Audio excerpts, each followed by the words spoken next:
Rihanna Traoré. Et si c'est votre première fois sur Diaspora Diary, faites deux choses. Souscrivez à la chaîne et n'oubliez pas de cliquer sur la petite cloche pour voir toutes les autres vidéos à temps réel. Donc aujourd'hui, on va parler des tax returns. Il faut savoir qu'en matière de tax return, on a plusieurs types de returns. On a les individual tax returns qui sont pour les individus qu'on appelle 1040. On a les 1065 qui sont pour les partnerships, les partenariats. On a également les tax returns pour les corporations qui peuvent être des 1120s ou 1120s. Les 990s, on a les 1041s. Aujourd'hui, on va se focaliser sur les 1040s qui est ce que nous voyons le plus, surtout ce qui touche le plus la diaspora. Le 1040, c'est le Individual Income Tax Return. Et il faut savoir qu'on a deux subdivisions. On a le Federal Income Tax Return et on a le State Tax Return. Et il y a certains states là où ils n'ont pas le Individual Return. Donc, tout ce que vous avez à faire, c'est de file le Federal Return. Il y a des states comme la Floride, comme le Texas, ils n'ont pas de State Income Tax. Donc, par analogie, il n'y a pas de State Income Tax Return.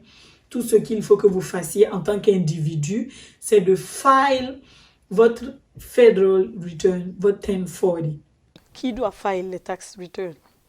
Toute personne ayant un Social Security valide doit file son tax return. Donc, si vous avez la green card, si vous avez la nationalité américaine, ou si vous avez un working permit, en général, quand vous avez un working permit, ça veut dire qu'ils vous ont déjà envoyé votre Social Security number qui est valide, qui vous permet de travailler. Les États-Unis ou l'américain ou toute personne imposable est imposable sur son worldwide income. Worldwide income, ça veut dire il est imposable sur tout revenu qu'il fait dans le monde, pas uniquement aux États-Unis. Ça veut dire, si vous êtes français, et également américain, vous avez les deux nationalités et que vous vivez aux États-Unis, mais vous avez un appartement en France que vous louez, ce revenu que vous faites en France, vous êtes obligé de le déclarer aux États-Unis. Et cette nouvelle loi-là est rentrée en vigueur en 2010 qui s'appelle FACTA.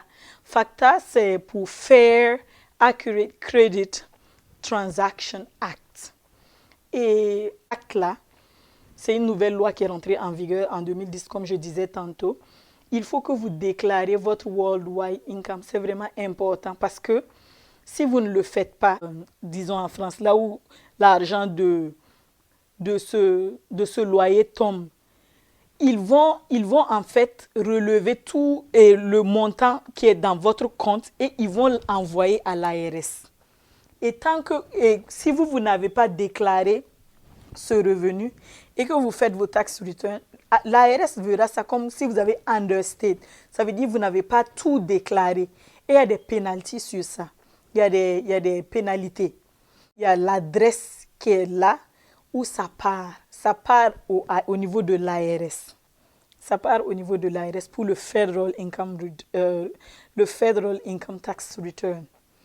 Maintenant, pour le state, dépendamment si votre state file ou pas, ça ira au niveau de votre Department of Revenue de votre state. Et ça, c'est important que vous le sachiez. Et à certains states, ils exigent que ce soit file electronically. Ça veut dire que vous devez le faire sur le net par online. Et pour le federal jusqu'à présent, vous pouvez le faire de deux manières. Soit le faire par papier, vous allez mettre dans une enveloppe et puis envoyer. Ou vous allez le faire de manière électronique également. Vous allez e-file, comme on dit.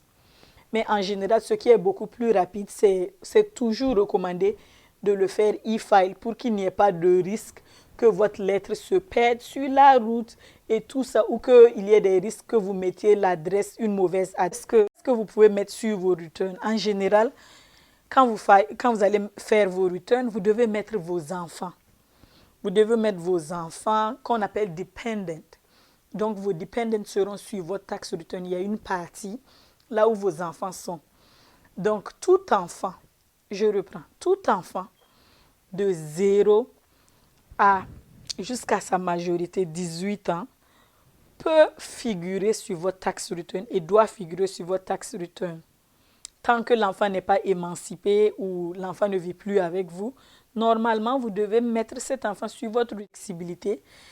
Votre enfant également, jusqu'à 24 ans, peut figurer sur votre tax return si c'est un full-time student et s'il ne fait pas plus de 4 200 $ par an et s'il vit avec vous toute l'année. Ça, c'est très important. Cette partie est très importante.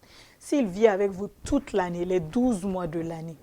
Parce qu'on veut se rassurer que vous le supportez financièrement.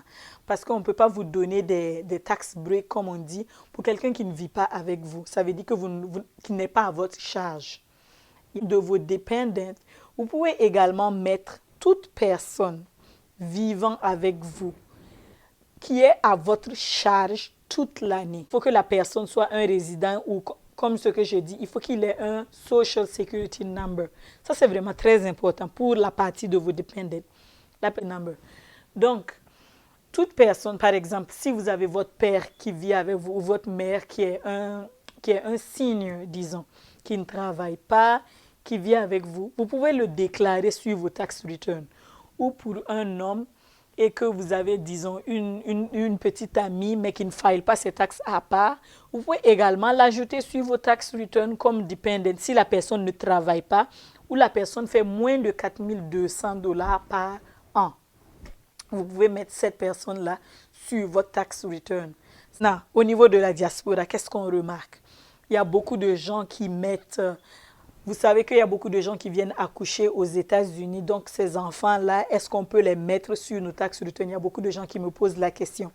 Vous pouvez mettre ces enfants sur les tax returns si, comme je dis, si ces enfants vivent avec vous toute l'année, s'ils ont vécu avec vous toute l'année et ces enfants étaient à votre charge. Donc, quelqu'un qui vient accoucher et qui vous donne son Social Security Number, mais qui est reparti avec l'enfant, est-ce que vous pouvez mettre cet enfant-là sur votre tax return? Normalement, non. À moins que même si l'enfant est parti, est-ce que c'est vous qui vous occupez de l'enfant? Nous savions tous que les gens de la diaspora, ce n'est pas ce qui vraiment se passe. Mais il y a énormément de fraude au niveau de ce cas-là pour les gens de la diaspora. Sachez bien que si vous êtes audité et que si on se rend compte que cet enfant ne vit même pas sur le territoire américain, le refund que vous aviez eu parce que vous avez mis cet enfant sur votre tax return, l'ARS va vous demander de payer, de rembourser, non seulement de rembourser, mais il y a des pénalties également et ça fait qu'ils vont réouvrir tous vos returns parce qu'en cas de fraude, l'ARS, ils sont habilités à ouvrir pour toutes les autres années. En fait, il n'y a pas de statute of limitation. Ils peuvent ouvrir tous vos tax returns pour tout vérifier, pour voir si vous n'avez pas triché les autres années également. Donc, c'est vraiment quelque chose que les gens de la diaspora devraient savoir. Ou les gens qui viennent accoucher, ils pensent que c'est leur dû. Ce n'est pas votre dû. Ce n'est pas du tout votre dû. Si tu ne travailles pas aux États-Unis, tu ne peux pas file. Même si tu files des returns, il n'y a pas de refund parce qu'on n'a rien retiré. C'est pas quelque chose, tu n'as pas droit à ça. C'est pas comme si, voilà, parce que tu es là, tu es à la maison chaque année, tu as zéro income et tu t'attends à un refund. C'est pas comme ça que ça se passe. Les cas de fraude, de tax return, c'est quelque chose qu'il faut éviter. Et la diaspora africaine en général, c'est quelque chose que nous ne prenons pas au sérieux. Nous pensons que voilà, c'est free money, on peut get away with it. Voilà, de toutes les manières, ils ne vont jamais savoir. Sachez que les tax returns, tout est lié aux tax returns dans ce pays. Si vous voulez payer une maison, on va vous demander d'après votre tax return. Si vous voulez vous inscrire souvent en programme de master, on va vous demander votre tax return. Surtout, si vous faites les papiers de l'immigration pour la naturalisation, on vous demande votre tax return.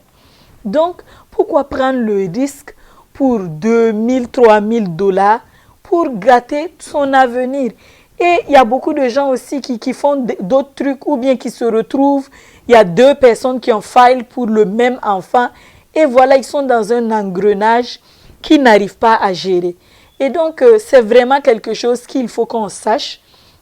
Parce que les tax returns, ce n'est pas une allocation familiale. Vous qui avez les 1099, les independent contractors, ça veut dire que vous n'avez pas de W2, vous ne travaillez pas pour quelqu'un, vous travaillez pour vous-même, vous prenez des contrats par-ci, par-là.